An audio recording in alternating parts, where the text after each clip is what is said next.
Glória a Deus. Saúde a todos na paz do Senhor. Que maravilha, irmãos, estarmos na casa do Senhor, adorando a Ele, que é digno, como já foi cantado, que é digno de honra, de louvor e de glória. Eu quero, em primeiro lugar, louvar a Deus pela oportunidade de estar aqui com os irmãos. Sei que o nosso Deus é um Deus de propósito. Ele não faz coisa alguma sem ter propósito. E era propósito do Senhor que nós aqui estivéssemos com os irmãos nessa noite. Aleluia. Glória a Deus. Eu quero, em primeiro lugar, além de agradecer ao Senhor, eu quero louvar a Deus pela vida da pastora Lia, que carinhosamente nos tem acolhido, almoçamos juntas hoje. E ela contou, ela abriu apenas assim uma frechazinha da trajetória dela. E eu até falei para ela, falei, pastora, a senhora deveria, se a senhora não tiver tempo, a senhora deveria providenciar alguém que escrevesse a sua biografia, né? Escrevesse a sua biografia, porque é necessário, irmãos, que as gerações mais novas, elas saibam da história, do legado, né, de quem antes veio palmilhando e fazendo história, né? Então, eu costumo dizer que eu tenho muito respeito, né, por todos aqueles que Deus foi levantando e que nos antecederam, né, de alguma forma nessa obra. Isso é legado, isso é história, isto é vivência, são experiências, e a nova geração ela precisa saber disso. Glória a Deus. Quero louvar a Deus pela vida do nosso irmão Jacques, da sua esposa, a nossa irmã Valdete. Esse casal que quando... Tem pessoas que quando a gente conhece, parece que faz, um tempão. Não tem gente assim, né? Que ele chega na nossa vida e parece assim que a gente já vivia de conversinha, né? E eu quero louvar a Deus pela vida desse casal. Quero louvar a Deus pela vida de cada irmão, de cada irmã que tem vindo nesta noite juntamente conosco adorar a Deus. Antes de entrarmos na mensagem, com a permissão da pastora Lia, eu vou divulgar um material. Mas antes de divulgar esse material, eu falava com meu esposo hoje à tarde. Eu disse, meu filho, é muito bom quando Deus, né? Deus mostra pra gente o que a gente, por onde a gente vai. E hoje à tarde, hoje é meu dia, aliás, quando a gente almoçou, eu e a pastora Lia, ela disse assim, vocês querem que eu vá buscar vocês para tomar um café? Falei, pastora, não precisa. Lá no quarto, lá no apartamento, a irmã Valdete providenciou tudo. Lá tem biscoito, lá tem fruta. Ela disse, mas um cafezinho é tão bom. E de repente ela olhou na bolsa e disse assim, vamos, eu acho que eu estou com a chave aqui da igreja. E ela não sabia. E ela me trouxe aqui. E quando ela deu a curva, que ela estacionou o carro aqui na esquina, de repente, quando eu olhei, que eu vi o nome da igreja, e eu vi os irmãos se aproximando com a cafeteira, eu fiquei muito maravilhada, porque aquela cena de vocês se aproximando do carro, trazendo a cafeteira, o nome da igreja, tudo aquilo Deus tinha me mostrado em sonhos. E eu fico muito feliz quando Deus faz isso, porque eu entendo que era plano de Deus que eu aqui estivesse com os irmãos. Deus ainda é Deus que se revela, né? Eu me lembro que no dia que eu acordei, eu falei assim, meu Deus, que lugar é esse? Por que é que eu estou recebendo no carro, estou com alguém, vou receber uma cafeteira? E onde é esse lugar? E quando foi hoje que a gente chegou no apartamento, eu falei, amor, eu já estive aqui em sonhos. Aleluia, Deus sempre faz isso comigo. E quando Ele faz, eu gosto de contar para a igreja. Glória a Deus. Não para engrandecimento meu, até porque a gente é pó, é fraco, é falho, é cinza. Mas porque Ele é grande. Porque Ele é Deus de caminhos, é Deus de propósitos. E Ele não trouxe ninguém aqui essa noite por acaso. Ele tem algo para tratar conosco neste lugar. Amados, nós estamos com alguns livros que nos acompanham. Eu, pela misericórdia de Deus, o Senhor me fez escritora. Não porque eu almejasse, não porque eu quisesse, não porque eu projetasse. Nunca passou isso pelo meu coração. Mas uma certa vez eu fui pregar numa cidade por nome de Parnamirim. Ela faz parte da área metropolitana de Natal. E era uma festa de ciclo de oração. E na hora do almoço, a irmã que estava nos recepcionando, ela estava almoçando assim, e foi numa simplicidade tão grande, ela parou, olhou para mim e disse: irmã Aparecida, eu lhe vejo numa tarde de autógrafos. Deus vai levar a senhora pelo caminho da escrita, porque é necessário que aquilo que Deus tem lhe dado, falado, se transforme em livro. Aí quando eu ouvi aquilo, eu falei: interessante, irmãs. As irmãs que tomam conta do blog, do ciclo de oração, porque eu trabalhei por 22 anos e meio na coordenação de ciclo de oração lá em Mossoró. 189 ciclos de oração a gente coordenava ali. Entreguei agora em setembro do ano passado. Eu disse: interessante, quando eu escrevo para o blog do ciclo de oração, a irmã que mantém o blog, ela diz que as pessoas sempre falam das crônicas, das passagens que eu falo ali. E ela até me perguntou outro dia se eu queria escrever o livro. Eu falei: não quero escrever livro, não tenho tempo de escrever. A minha vida já é muito apertada. Ela disse: eu não sei como, mas Deus vai deixar algumas coisas na sua vida em stand-by e vai te levar pelo caminho da escrita. Minha mãe, não demorou muito. Cerca de uns 3 meses depois, eu recebi uma ligação. Era da editora Autor da Fé. Eles dizendo: a gente tem assistido algumas ministrações suas no YouTube e a gente tem interesse em transformar essas ministrações em livro. E eu até quis me desvencilhar daquela conversa. Falei: olha, não tem tempo para escrever, a minha vida é muito apertada. Ele falou: não, a senhora tem um livro, só que falado. Eu tenho toda a equipe que vai digitar cada palavra que saiu da boca da senhora. A senhora só não lança o livro se não quiser. A senhora só vai ter o trabalho de olhar, examinar, acrescentar ou diminuir algum parágrafo. E foi aí que nasceu o primeiro livro, Vencendo a Tristeza.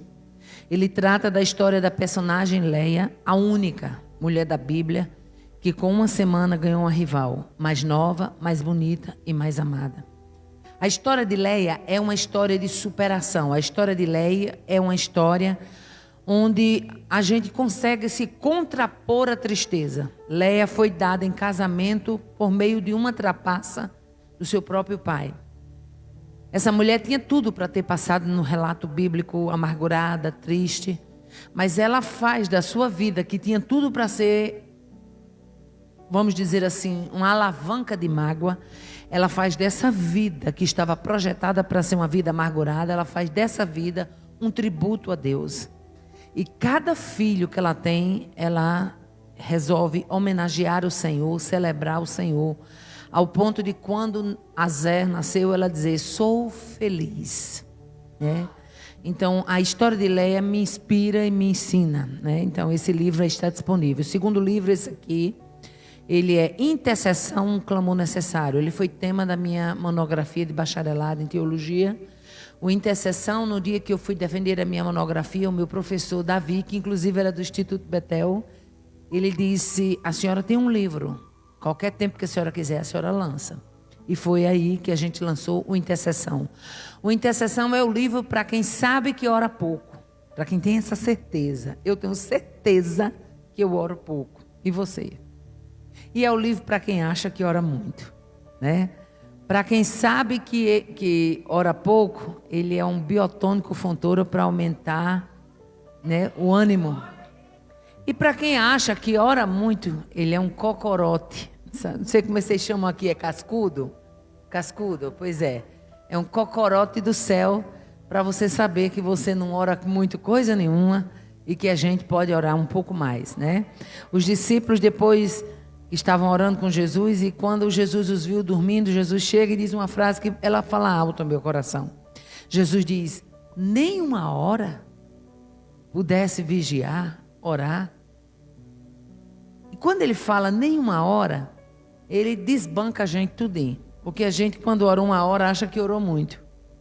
E pela palavra de Jesus, dá para a gente entender que uma hora era o mínimo. Era o mínimo. O terceiro livro que nos acompanha é esse aqui. Ele está num combo. Um combo que eu digo que ele é um combo de socorro para a igreja atual. Depois da pandemia, muitos casos se instalaram de doenças psicossomáticas. É de um servo de Deus, doutor Hernando Pinheiro, o psiquiatra responde.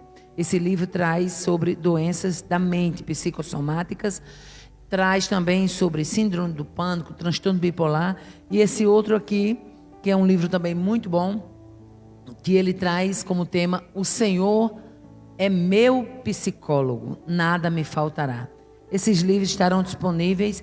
Ao comprar qualquer um desse livro, você me ajuda a ajudar. Eu ajudo a manter projetos de crianças, né? Em Bolívia, em Gâmbia, em Moçambique e no Rio Grande do Norte. Nós temos na cidade de Governador de Cerrosado, nós temos o projeto chamado Projeto Moriá. Foi esse o nome que Deus me deu.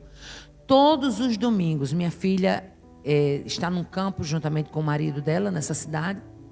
E ela acordou 2 vezes durante a noite com execuções feitas na rua dela. Teve uma execução na rua dela que ela disse que correu para o quarto para tirar as crianças do primeiro quarto, não é? Porque ela ficou com medo das balas ultrapassar a parede, pegar até os filhos que estavam dormindo. E é uma cidade que, apesar de ser pequena, já tem muitos casos de droga. E quando ela me disse aquilo, veio ao meu coração trabalhar lá com as crianças. A gente investe em projetos de crianças em áreas de risco, zona de guerra, crianças com algum tipo de vulnerabilidade social. E por meio do Moriá, muitos pais que nunca tinham pisado na igreja, hoje vão para a igreja, já fazem, né?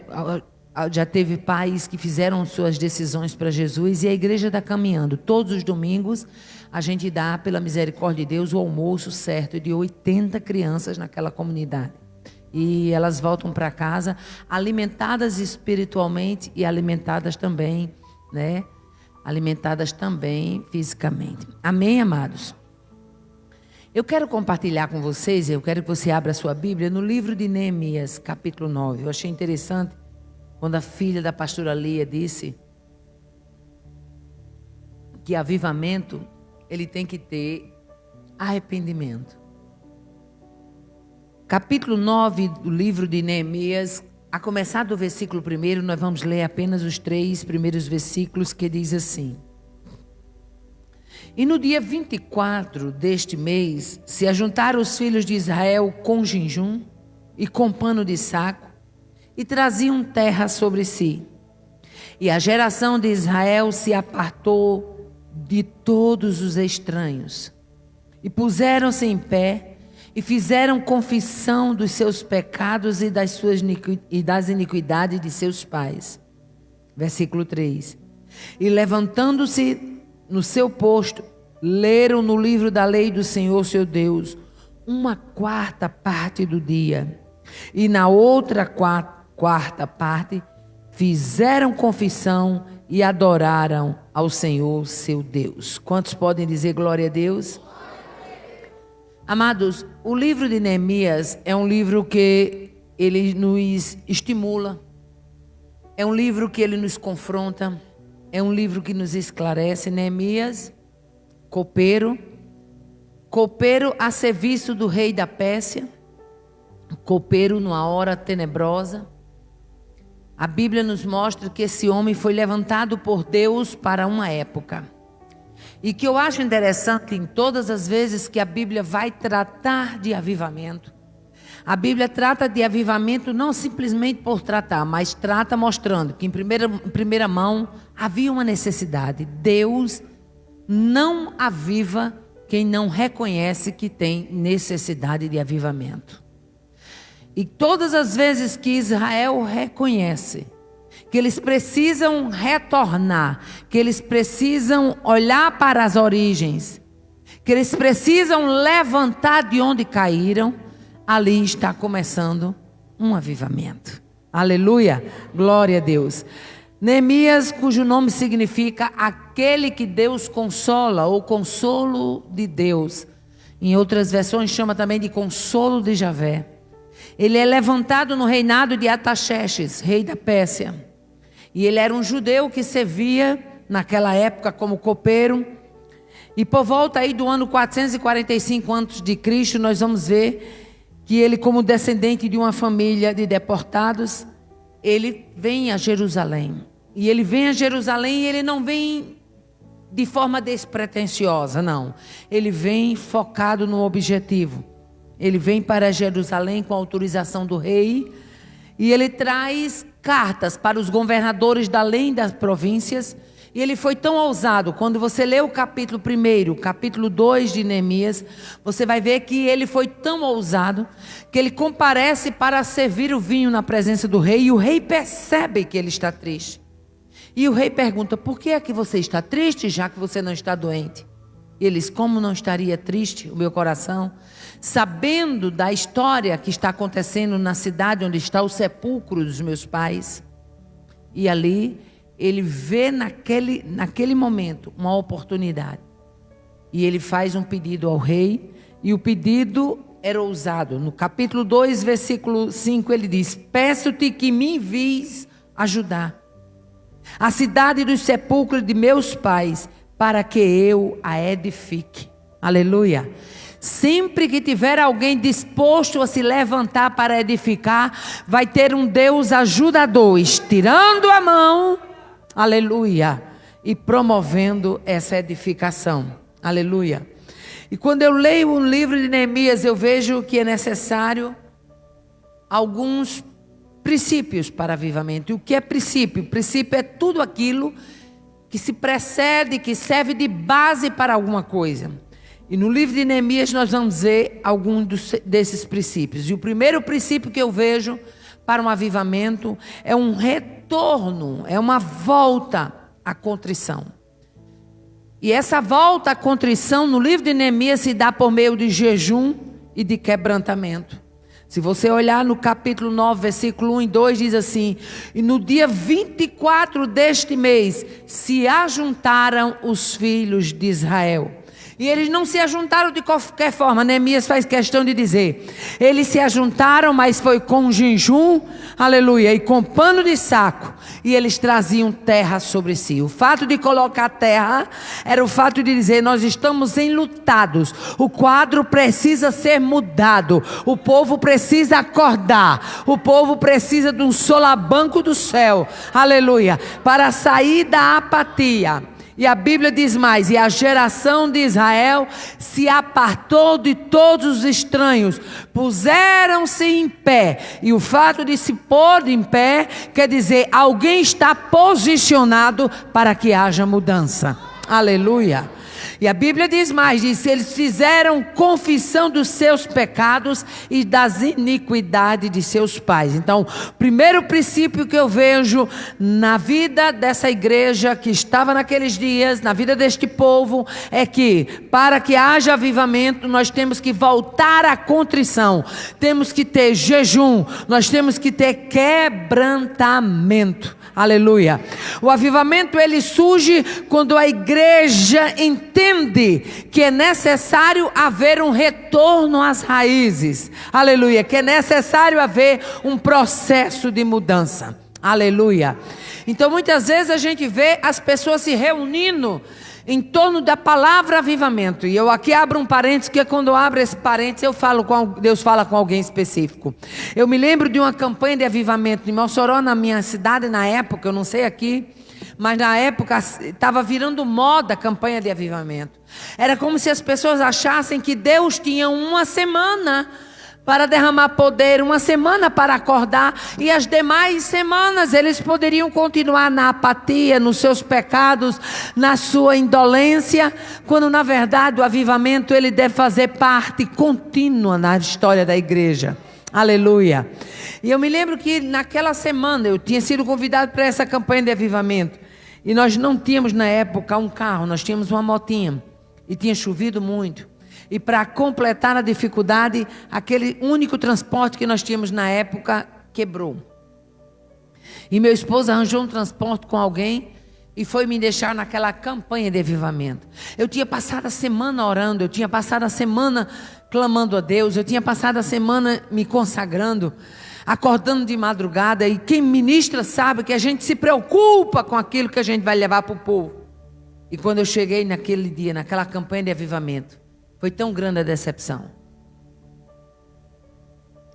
que eu cheguei ao ponto de dizer assim: olha, campanha de avivamento, porque já estava demais. Toda semana tinha em vários lugares, eu não dava conta de atender. Campanha de avivamento, eu não atendo mais.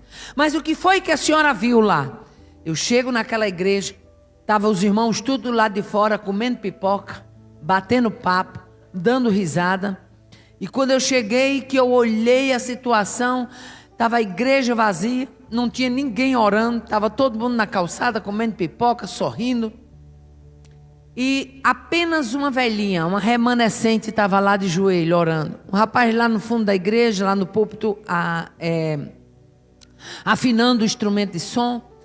E eu olhei para aquilo. E parece-me que quando eu cheguei, que eu entrei para a igreja, que eu me ajoelhei, parece que alguém foi lá fora e disse para eles: vamos entrar porque o avivamento vai começar. E eu me senti, eu creio que era aquele tipo de sentimento que João Batista, que os profetas sentiam, aquela indignação santa, né? E eu me senti indignada com aquilo ali. Parece que alguém tinha ido lá fora e tinha dito: vamos entrar porque chegou a irmã que vai trazer o avivamento. E eu disse: Deus, que situação é essa? E o Senhor disse: nessa noite eu vou lhe dar uma ferramenta e tu manuseia do jeito que eu te der. Aleluia. Porque é necessário para acordar esse povo. Aleluia.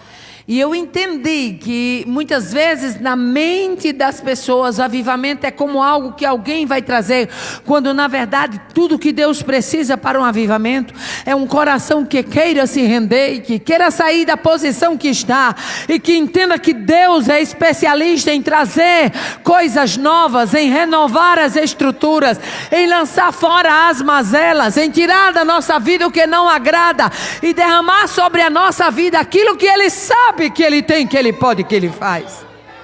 Aleluia. Então, avivamento, em primeira mão, um dos princípios é jejum e quebrantamento.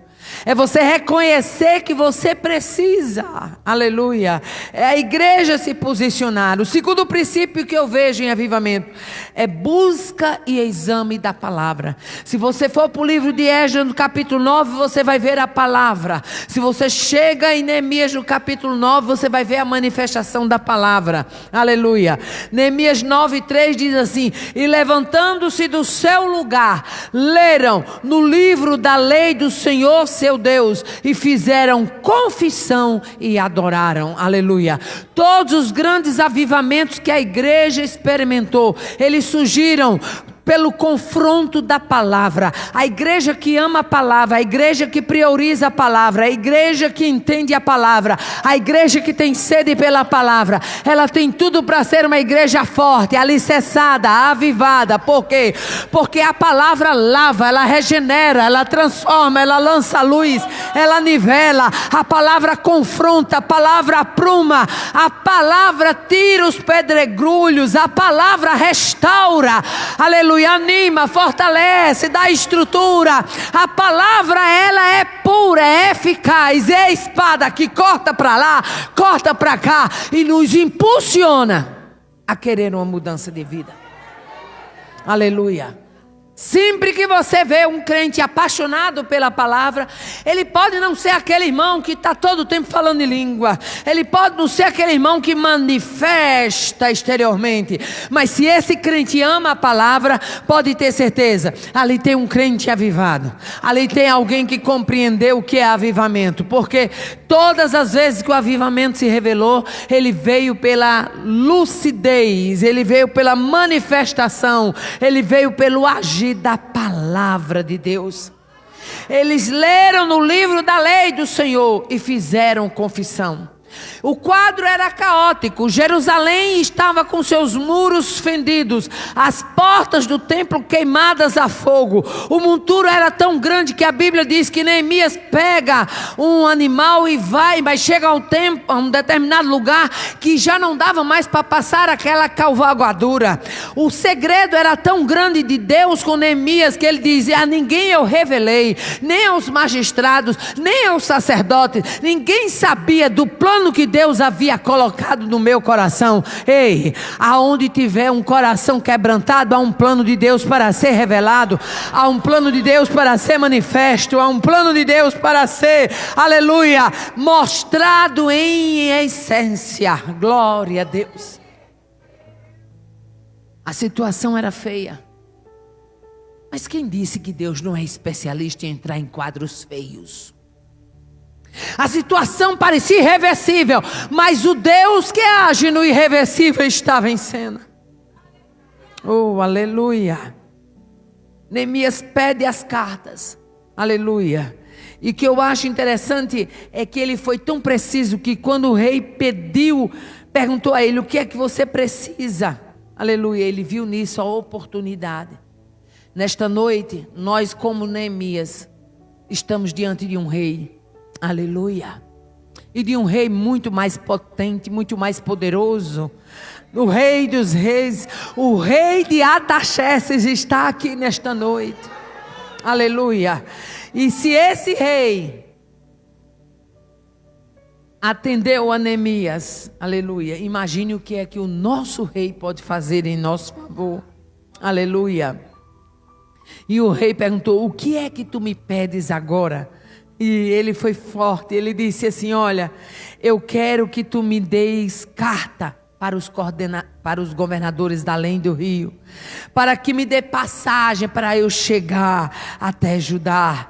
Eu quero também cartas, aleluia, para Asaf, para que ele, como guarda do jardim do rei, me dê madeira para cobrir as portas, aleluia, madeira para cobrir os passos da casa, e também eu quero material para o muro, aleluia, eu quero passar e entrar. E a Bíblia diz: e o rei me deu segundo a boa mão de Deus sobre mim. Aleluia. Artaxerxes abre a mão, dá cartas para que ele possa atravessar e chegar a Judá. Era um rei humano, mas era um rei humano que estava debaixo de um domínio de um rei poderoso. Aleluia. E nesta noite nós estamos diante deste rei poderoso para dizer: Senhor, eu quero livre acesso. Aleluia. Eu quero que tu me dê liberdade para que áreas da minha vida sejam restauradas, confrontadas, mudadas, renovadas. Eu não posso, eu não quero sair daqui da forma que entrei. Aleluia. O terceiro princípio que eu vejo para um avivamento é separação do erro, é confissão de pecado. Aleluia. A Bíblia diz que aquele que confessa e deixa alcança misericórdia. Aleluia. Neemias 2:9 ele diz: e a geração de Israel se apartou de todos os estranhos. Quantas vezes nós temos adotado para a nossa vida pequenas coisas que elas são estranhas para a nossa vivência com Deus, elas são impedimentos, mas nesta noite, aleluia, se aparte de tudo aquilo que é estranho à sua comunhão com Deus, se aparte de tudo aquilo que te impede de desfrutar a vida plena que Deus tem para a sua vida. Aleluia. Eu não conheço ninguém que tenha dado liberdade para Deus agir, para ele não sair mais fortalecido depois que deu a Deus essa liberdade. Aleluia. O quarto princípio que eu vejo para um avivamento é refletir sobre a bondade de Deus. O capítulo 9, do versículo 6 até o versículo 15 de Neemias, você vai ver uma reflexão das mais belas que Neemias faz sobre a vontade de Deus. No versículo 6 ele exalta Deus dizendo assim: tu és aquele que preserva todos, aleluia, com vida. Só tu és Senhor. Tu fizeste o céu dos céus e todo o exército do céu te adora. Aleluia. Ele começa a exaltar a Deus dizendo: Senhor, tu és aquele que preserva com vida. Tu tem dado vida a este povo. Aleluia. O povo está espalhado, mas tu vais trazer o teu povo de volta à tua terra. Por que Neemias se porta dessa forma? É porque para o crente que espera avivamento, ele passa antecipadamente a ver o que ninguém está vendo. Ele passa antecipadamente a sentir o que ninguém está sentindo. Ele vislumbra o que Deus é capaz de fazer. Ai, tchou, que é,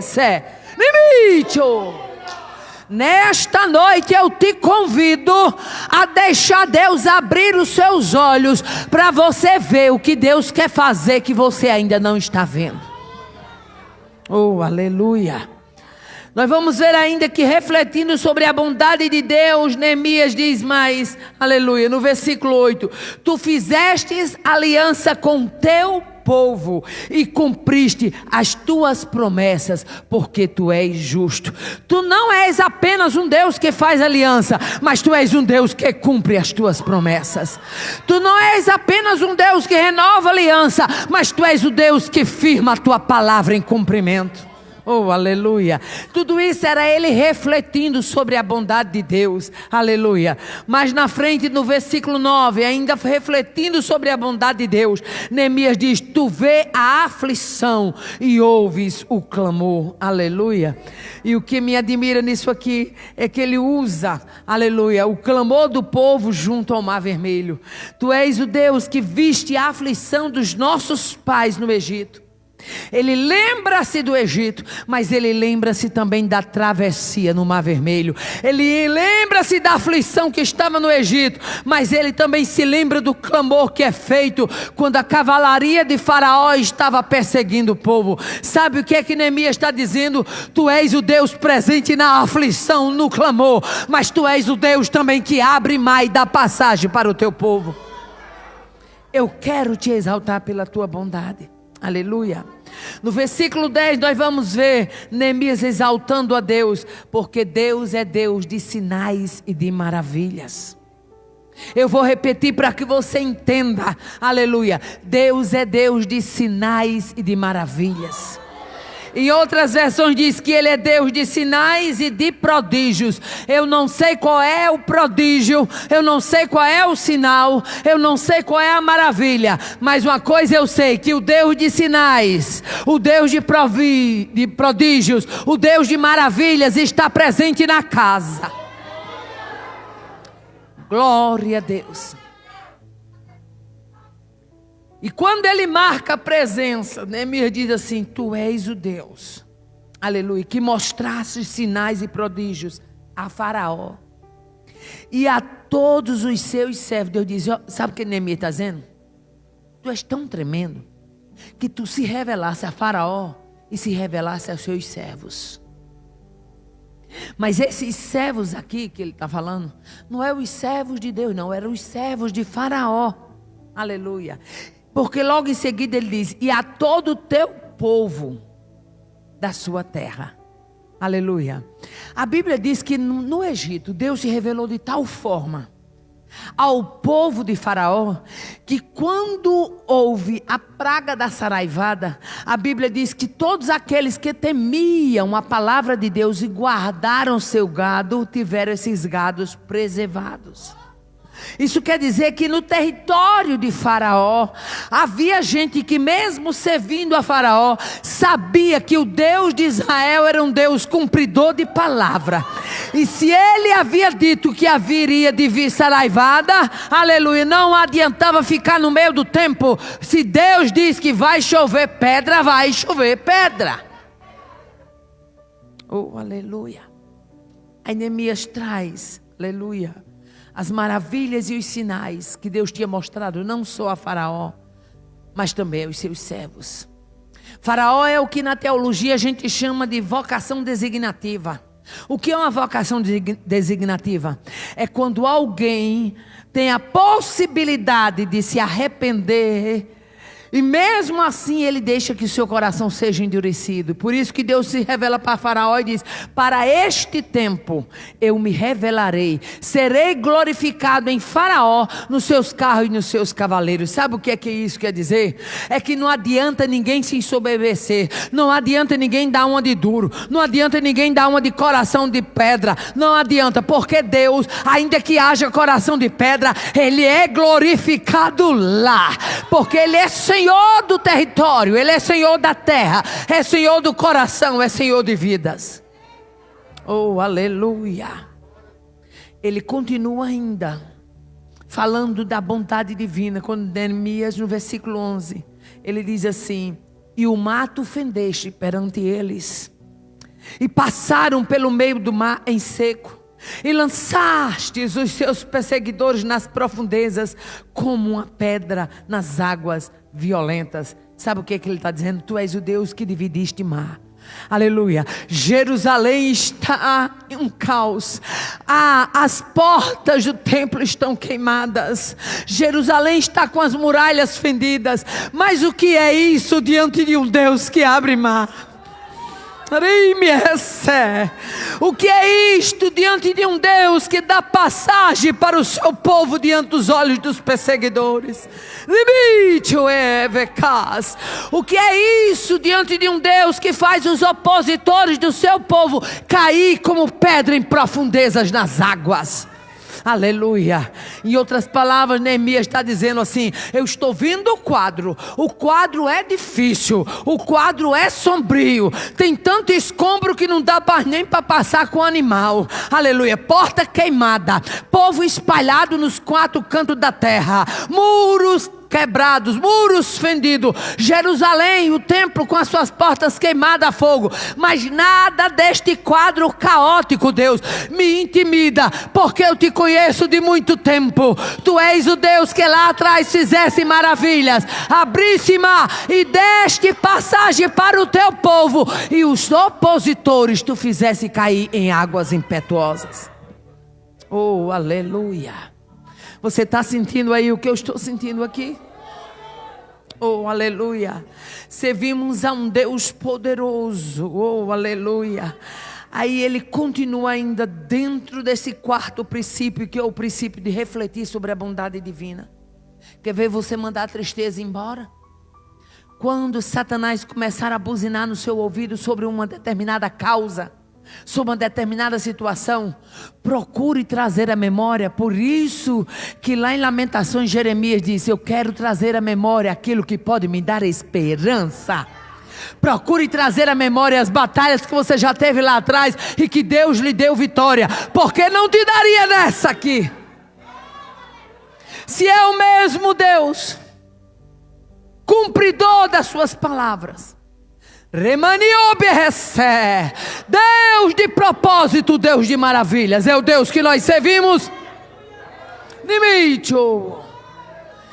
Aí quando chega no versículo de número 12, aleluia, ele diz: tu guiastes o teu povo. Irmão, sabe o que Neemias está fazendo? Quando ele vê a situação de Jerusalém, ele diz: rapaz, eu não vou focar meus olhos nisso aqui não. Eu vou me lembrar do que ele fez com o seu povo no Egito. Quando ele vê a situação caótica, ele diz: rapaz, eu não posso fazer isso aqui. O meu foco não. Eu vou voltar o meu olhar. Ei, na hora da luta, tire o olho da luta. Vislumbre as vitórias que ele já lhe deu. Tire o olho da prova, vislumbre a grandeza do que ele já fez. Aí você vai ganhar força, você vai ganhar marra, você vai aumentar a fé. Aí você vai ver o nome dele ser engrandecido na sua vida, e você vai cantar e dizer: só o Senhor poderia ter feito. Riba, que houvesse o que ele fez. Aí ele fala dos sinais, das maravilhas mostrados a Faraó. Ele fala do mar, aleluia. E agora no versículo 12 ele diz: tu os guiastes, aleluia. Eu não estou sem direção não, eu estou diante de um Deus que guia. Oh, aleluia. Eu não estou sem rumo não, eu estou diante de um Deus que me dá curso à minha história. Tu os guiaste o teu povo durante o dia com a coluna de nuvem, e de noite por uma coluna de fogo para os alumiar no caminho por onde havia de ir. Era como se ele dissesse assim: Deus, tem tanta coisa para ser feita aqui que eu não sei nem por onde eu vou começar. Mas uma coisa eu sei: tu és o Deus que marca a presença, porque com Israel tu estava presente na coluna de nuvem durante o dia e na coluna de fogo durante a noite para os guiar, para os conduzir. Aleluia. Era como se Neemias estivesse dizendo assim: eu sou carente da tua condução. Oh, aleluia. O que me chama a atenção é quando chega no versículo 13. Ele diz assim: e sobre o monte Sinai. Aí ele vai lá para Êxodo capítulo 20 e ele medita. E sobre o monte Sinai, lembra de quando Deus desceu no Sinai? Que a Bíblia diz que todo o Sinai tremia e que ele fumegava, que parecia a fumaça de uma fornalha. Aleluia. O povo que estava acostumado a querer, vamos dizer assim, no meu nordestinês, a tirar onda com Moisés, agora ficou tão assustado que diz: fala tu, Moisés, que a gente quer escutar a tua voz, mas não fala este Deus conosco, porque senão nós morremos. Oh, aleluia. Aí ele lembra do que Deus fez no Sinai. E no versículo de número 13, ele traz a memória, Êxodo 20, ele diz assim: e sobre o monte Sinai tu descestes, e falaste com ele dos céus, deste-lhe juízos retos e leis verdadeiras, estatutos e mandamentos bons. Aleluia. Sabe o que ele estava dizendo? Aleluia. Deus, tu és um Deus que quando tu quer, tu fala com o teu povo do céu. Tu brada do céu, tu manda a resposta do céu, tu faz a tua voz ser ouvida do céu. Ei, nesta noite Deus te trouxe aqui para dizer: eu quero me manifestar na tua vida. Eu sou o Deus quebrado dos céus. Oh, aleluia. E aí ele continua o processo. Ele fala sobre o sábado no versículo 14, e quando chega no versículo 15, Neemias fala mais uma coisa interessante: pão lhe destes na sua fome, e água da rocha lhe produziste na sede. Aleluia. Tu és o Deus que tem pão para a fome e água para a sede. Tu és o Deus que não deixa o seu povo passar necessidade. Tu és um Deus que cuida, provedor. Pão tem para o teu povo na fome e água na sede. Aleluia, glória a Deus. Do pão que veio dos céus tu deste na sua fome, e água da rocha produziste. Sabe o que ele está dizendo? Tu és um Deus tão cuidadoso, aleluia, que quando o seu povo tem fome, tu manda pão do céu. Quando o seu povo tem sede, nem que seja a rocha, mas ela produz água para o seu povo. Em outras palavras, é como se Neemias estivesse afirmando: tu és um Deus cuidador, e tu vai cuidar dessa situação aqui. Tu és um Deus provedor, e tu vais prover aqui. Tu és um Deus de maravilhas, e tu vais derramar maravilhas aqui. Tu és um Deus de resposta, e tu vai responder aqui. Tu és um Deus de desafio, e tu vai chegar nesse desafio aqui.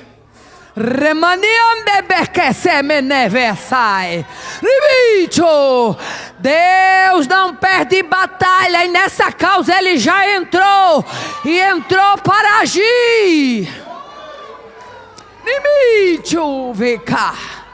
Vai sair daqui alegre, vai sair daqui forte, vai sair daqui revigorado, vai sair daqui com autoridade no pé, na boca, nos olhos e sobre a tua cabeça. Satanás não vai cantar de galo no teu território. Repa, tepacacé, nimicho. E Deus nesta noite me dá graça e autoridade para dizer: vou entrar com ponto final. E você vai reconhecer que é o meu dedo nessa história. Rebicho. E vai entender que onde o dedo de Deus entra, bagagem do inferno é retirada. Drapachome, venibiasse. Vai ter dedo de Deus nessa história.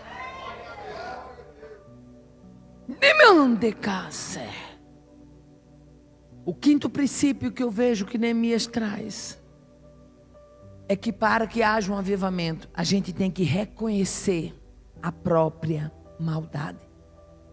Neemias, quando chega no versículo 16, 17, ele diz: nossos pais. Eu não estou aqui, Deus, pedindo nada baseado na nossa bondade, não. Eu reconheço que os nossos pais recusaram te ouvir. Nossos pais se portaram de forma soberba. E eles não se lembraram das tuas maravilhas. Aleluia. Aonde há um reconhecimento de erro, de pecado, de fraqueza, de pequenez, há um Deus disposto a mudar a história. Oh, aleluia. Nós estamos aqui porque os nossos pais se recusaram a te ouvir. Aleluia. Glória a Deus, reconhecimento. E ele prossegue, quando chega no versículo seguinte, ele diz: tu és justo em tudo quanto tem vindo sobre nós. Nós estamos sofrendo porque o que nós estamos passando é justo. Tu não está fazendo justiça, não. Tu procedestes fielmente e nós procedemos perversamente. Aleluia. Como Deus não vai avivar, renovar uma pessoa que reconhece que precisa de mudança? Oh, aleluia. Se não está tendo avivamento, é porque não está tendo reconhecimento. Se não está tendo avivamento, é porque não está tendo quebrantamento. Se não está tendo avivamento, é porque não está tendo sujeição. Se não está tendo avivamento, é porque não está tendo reconhecimento de erro. Mas onde houver reconhecimento, haverá um Deus disposto a estender a sua mão graciosa. Oh, aleluia. O sexto princípio como base para esse avivamento é renovar a obediência. A obediência na vida familiar, na vida social, na vida religiosa. Aleluia. Nós encontramos lá no capítulo 10, já no versículo 29. Aleluia, dizendo assim: ó Deus perdoador. De quê? Aleluia. Ó Deus perdoador, grande em bondade, tu que não desamparaste o teu povo. Aleluia. Aí no versículo 19 ele diz: pela multidão das tuas misericórdias, não nos deixaste no deserto. Nós merecíamos era ter ficado lá. Nós merecíamos era estar lá. A gente não merecia terra nova, não. A gente não merecia coisa boa, não. A gente merecia era deserto. Mas tu és um Deus cheio de misericórdia, que não nos deixasse no deserto. Nesta noite é noite de alçar a voz, porque o Deus que tira de deserto está no cenário. O Deus que tira de deserto está na casa. Aleluia.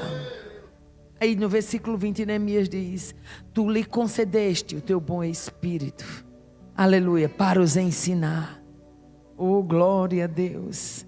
Aí no versículo 21 ele diz: tu sustentasse. Irmão, quando ele declara isso, é como se ele quebrasse as forças da resistência. Tu nos sustentastes 40 anos no deserto. Nada nos faltou.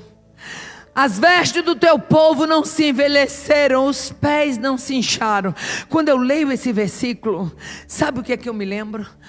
Aqueles que nasceram pequenos. Olha, no deserto não tinha alfaiataria, não tinha loja de tecido. Aleluia.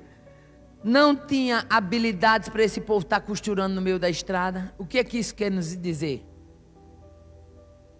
Quando Neemias declara: tu sustentaste no deserto. Aleluia. Quando ele diz mais, nada lhe faltou. Quando diz nada, é nada mesmo. Não faltou nada. Aleluia.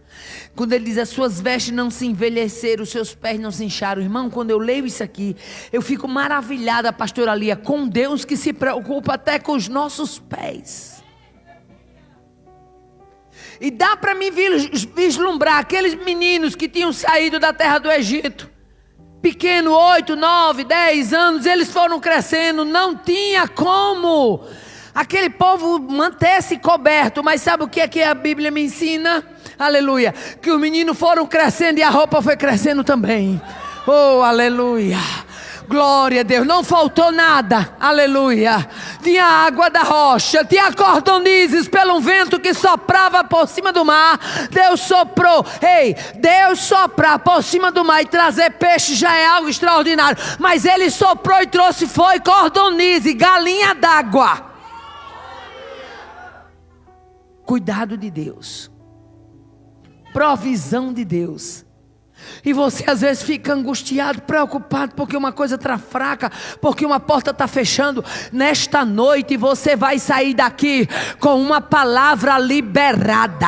Será que o Deus que soprou sobre o mar e trouxe cordonizes a 1 metro de altura durante todo o enchimento do arraial, será que Ele não é poderoso o suficiente para suprir a sua necessidade? Oh, aleluia. Glória a Deus, aleluia. Aí Neemias diz mais, aleluia. Tu cuidasses dos pés, oh, aleluia. Quando falo em cuidado de Deus, eu me lembro sempre de uma situação que a minha professora do curso teológico na época, ela já dorme no Senhor, irmã Norma. Ela era bem gordinha, irmãos. E ela foi a Israel, ela era apaixonada por Israel. E ela foi a Israel 4 vezes. E eu aprendi a amar Israel em sala de aula, no curso. Porque ela falava de Israel com um carinho tão grande que depois que eu passei a ir a Israel, foi que eu entendi que ela tinha razão do que ela dizia. E uma vez ela contando que preparou a mala na casa dela e a mala já estava bem cheia, que ao ponto que precisou que alguém sentasse em cima da mala para poder fechar. E ela disse só com ela: meu Deus, tomara que esse zíper da mala não se aparte, não seja danificado. E tomara que eu só precise abrir essa mala lá no hotel. E ela disse que quando chegou em Israel, porque Israel é assim, é rodeado de inimigo. Qualquer ameaça de bomba, eles estão abrindo a mala e eles estão examinando tudo. Quem já foi lá sabe como é que é. Eu me lembro que a primeira vez que eu fui para Israel, eu voltei assim, não sei nem dizer em palavras como eu voltei. Porque aquela nação permanecia até hoje só a mão de Deus. Só a mão de Deus, não tem outra explicação.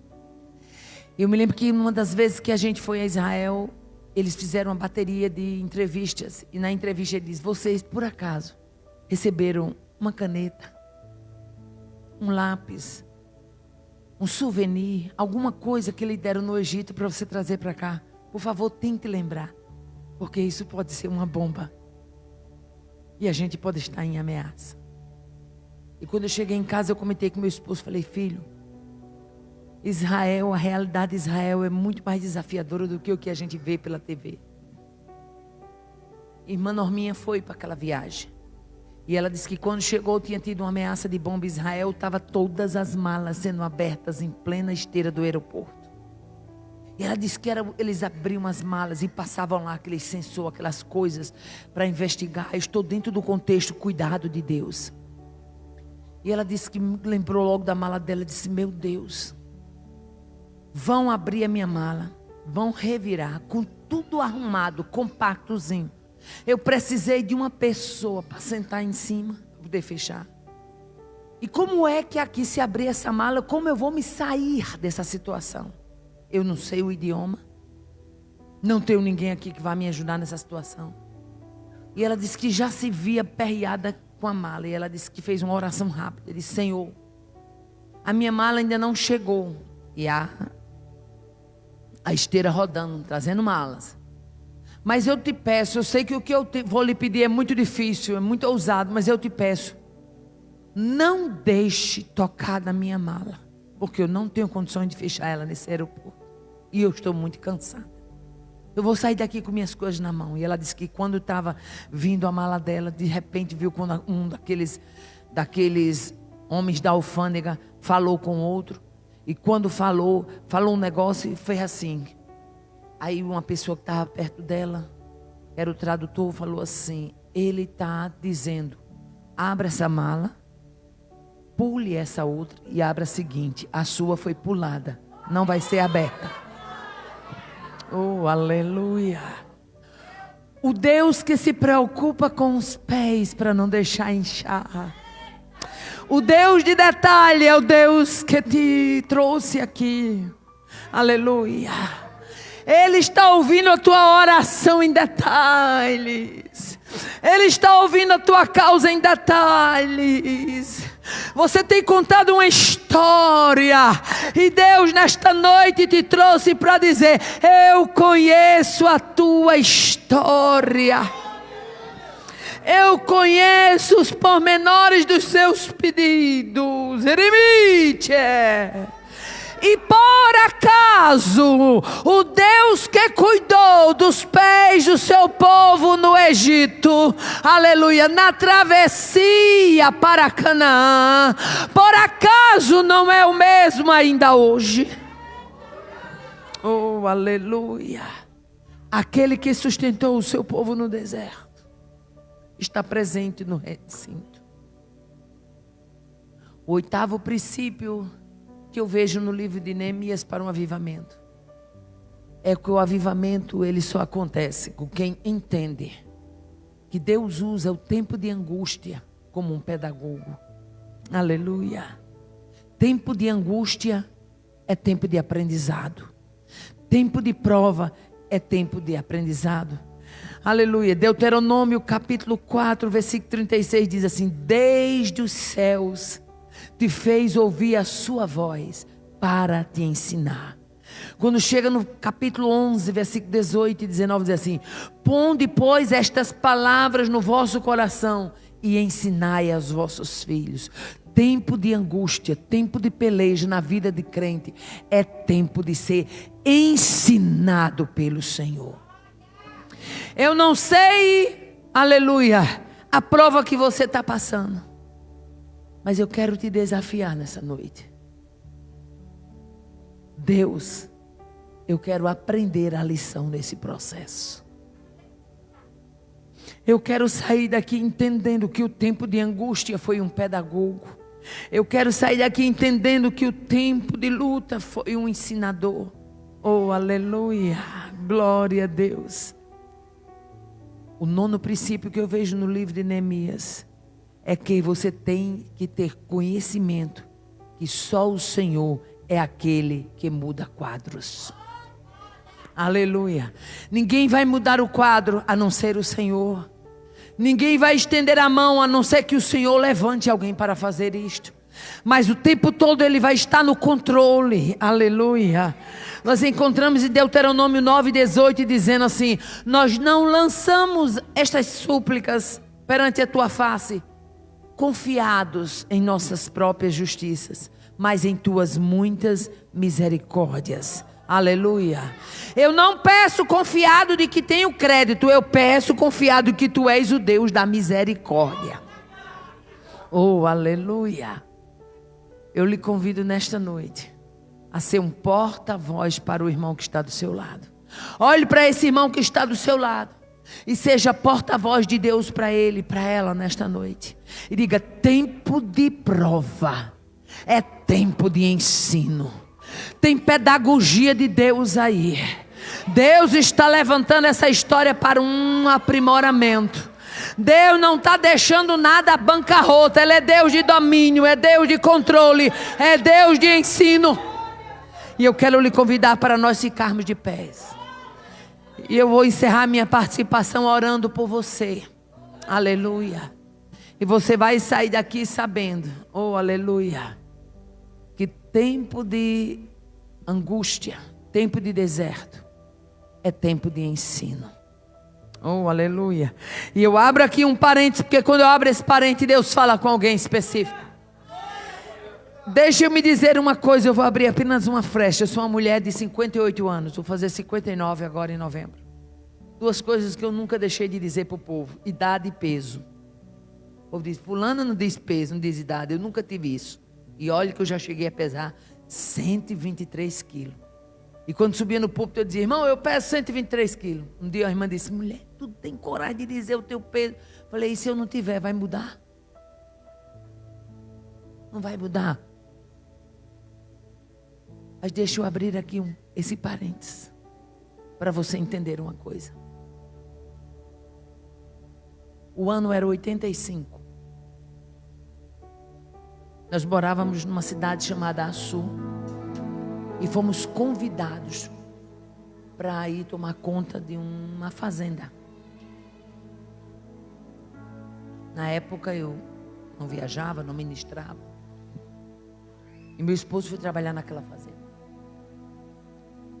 Mas o salário lá era muito precário. A situação era muito difícil. Minhas filhas estavam crescendo e eu não estava vendo possibilidades nem de colocá-las numa escola decente. Até porque lá, nas proximidades, não tinha. Ir para a cidade, eu também não tinha condições. Eu ainda era muito nova na fé. Eu tinha aceitado Jesus, ainda era nova na fé. Eu tenho 42 anos que aceitei Jesus. Sou filha da fundadora da Legião de Maria na cidade de Mossoró. Eu fui a primeira crente da minha casa. E quando foi uma madrugada eu comecei a orar. Eu não sabia que existia a oração de face no pó. Eu não sabia. E estou eu orando pela madrugada, quando de repente aquela voz falou no meu coração e disse assim: põe o teu rosto no chão. E eu coloquei. Foi a primeira oração de rosto no pó. E eu comecei a chorar. E comecei a contar a Deus: Senhor, eu não tenho condições de sair daqui.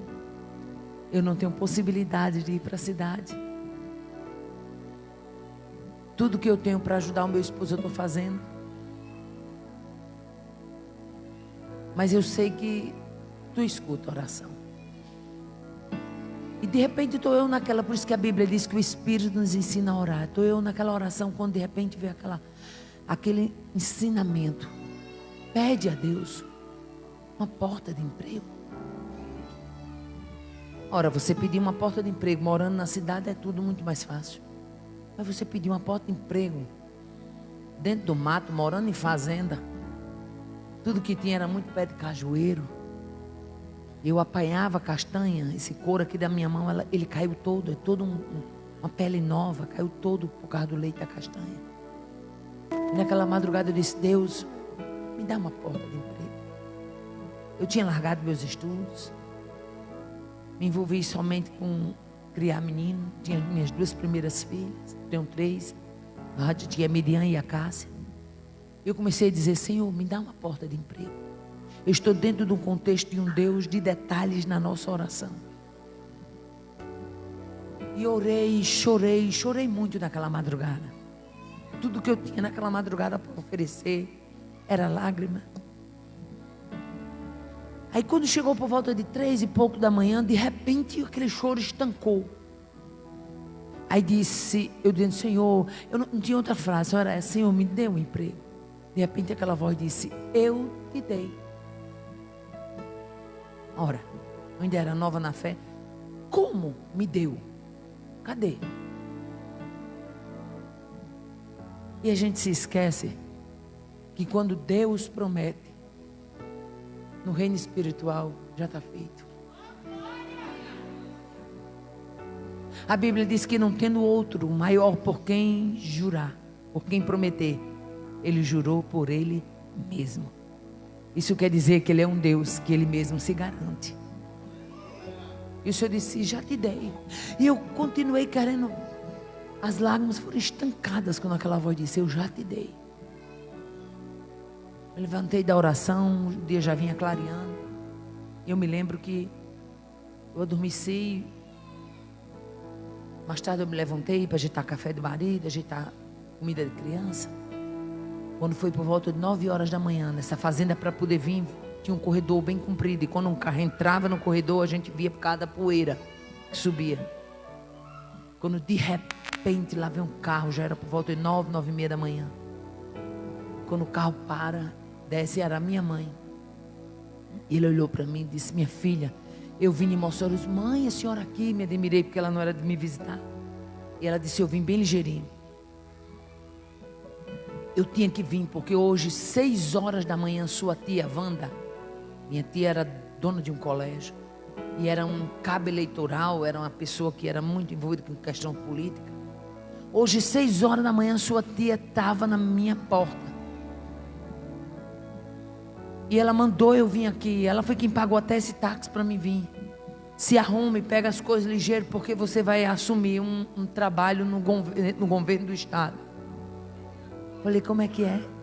Falou: sua tia ganhou 10 contratos do estado. E ela já tinha todos os nomes para dar, mas ela disse que passou a madrugada toda escutando uma voz dizendo: um contrato é de Aparecida. Um contrato é de Aparecida. Um contrato é de Aparecida. Ai, Adai, que obedece. E ela disse, minha filha, que foi tão forte que ela disse que não dormiu mais. 6 horas da manhã ela estava na minha porta. E ela disse que não tem quem tome, esse contrato é seu. Eu entrei para dentro de casa, me arrumei, o marido ficou com as meninas. Quando eu estava terminando de me arrumar, aquela voz bradou e falou assim: eu não te disse que eu tinha te dado? Oh, aleluia. Você serve a um Deus que cumpre a sua palavra. E se você está arrumando debaixo de uma promessa, saiba que quem te prometeu, Ele por si mesmo já garantiu. Maravilhoso Deus, Pai de bondade, nós te louvamos por esta noite. Nós te bendizemos pela tua presença neste recinto, porque tu és Deus de maravilhas, tu és Deus de resposta, tu és Deus de refrigério, tu és Deus de perto, tu és Deus de longe, tu és Deus que move montanhas, transporta reinos, abala a terra. Tu és Deus quebrada no vento da tempestade e no mar, e a tua voz ecoa em pleno deserto. Eu não conheço a necessidade do teu povo, rei andei que a sé, mas eu sei que o teu povo é teu. Eu sei que esta igreja é tua, e nós marchamos nesta noite debaixo da tua palavra. Marchamos debaixo de um gesto de fé, marchamos debaixo de uma ousadia que vem do alto. Marchamos debaixo de uma autoridade que é soberana. Ai, andei com você. E em teu nome, ó Pai, em nome do teu amado Filho Jesus, que nós bradamos que correntes serão quebradas, que nós bradamos que resistências serão anuladas, que nós bradamos que desertos serão transportados, e que o teu povo marchará de cabeça erguida e em vitória. E em nome de Jesus nós já te agradecemos. Amém.